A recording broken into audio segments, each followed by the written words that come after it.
So this is how we ran a live stream for a client. All right, it was actually a burial reception.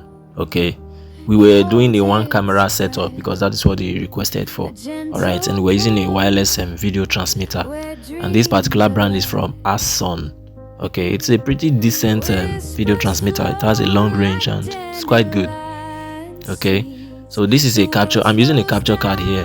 All right, I did a video because somebody asked me a question if you can use a capture card while using a wireless video transmitter.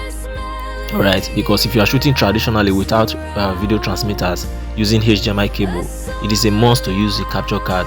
So he asked if it is also necessary to use a capture card while using wireless video transmitters. Okay, well, I did a video on that. Okay, if you want to know it, I did a video on that. I will drop the link in the comment section. I'll pin it. Make sure you go check it out. Again, you must try as much as you can to make sure your wireless video receiver is placed on an elevated position, maybe on a tripod or somewhere that is high, because by the time the hall starts getting crowded, all right, you might begin to see signal drop. Your video begins to drop in terms of bandwidth and all of that.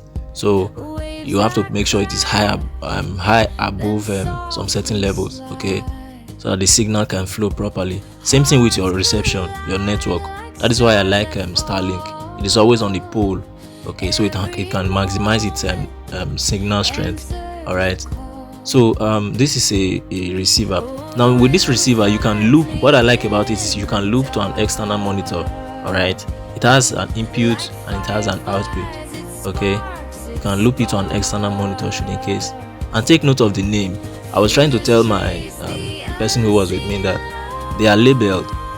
Arrow X means receiver, all right, then arrow T means transmitters. You must not mix them up, because if you mix them up, they're not going to work. So this is the capture card, and then we are streaming to YouTube.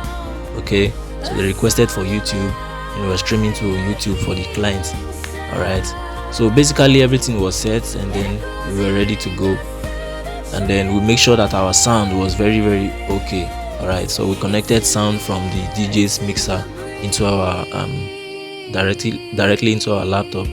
We use a cheap sound card or sound adapter, as you would call it, because the budget was not so much, so we had to make do what we have.